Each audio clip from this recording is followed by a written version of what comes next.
if a business has been disappointing to us, but we like the people there and we're not because of labor problems, and we're not going to have to put money in incessantly, we will stay with it when business school theory and management theory would say get rid of it and do something else. We don't disagree with the people that do it that way. It's just that we don't want to live our lives that way. And if we owned 100% of Berkshire, we wouldn't do it that way. Hello, I'm Rory Johnson. I'm from Suffolk in the UK. Do you have, or are there any appropriate criteria beyond purely financial returns in assessing the success or otherwise of your investments? Well, I would say that the financial returns achieved in a way that we want them to be achieved are the determinant of whether we've made an intelligent commitment. Now, we don't get rid of companies that don't meet our original expectations. There's a section in the back of our annual report on the economic principles, and I forget which one it is. It's toward the end, but we say that Charlie and I have this quirk which business schools would teach is a mistake, in that if we have a business that's underperforming and we could sell it and achieve greater returns someplace else, we don't do it. We say that if a business is going to permanently lose money, we'll get rid of it. If it has major labor problems over a period of time, we might get rid of it.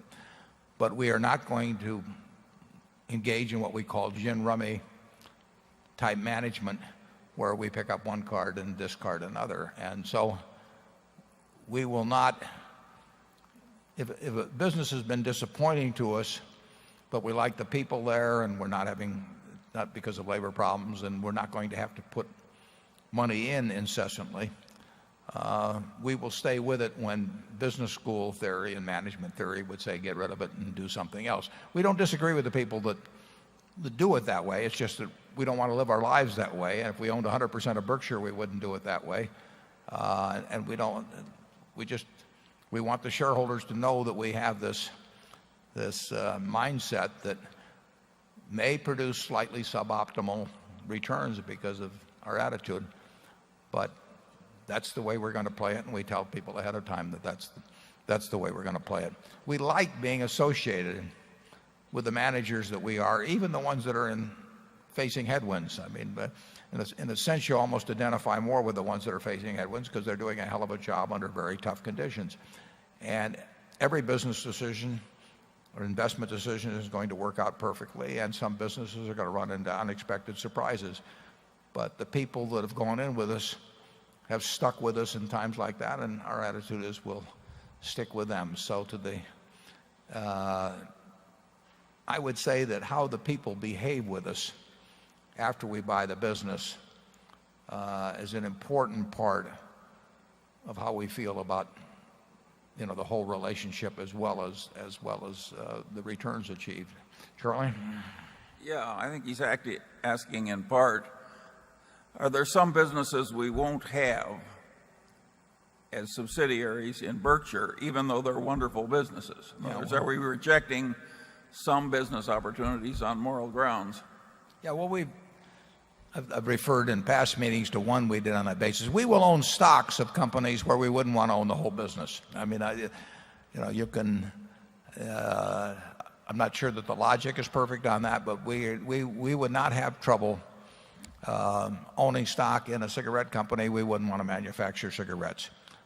We might own a retail company that sells cigarettes. I mean, there's all kinds of gradations, but we do not. There are things we don't want to own and be responsible for their businesses where we have no problem owning their stocks or bonds. And some years back, Charlie and I went down to Memphis. Yeah, we looked at we were invited down, and we looked at a company that made a product that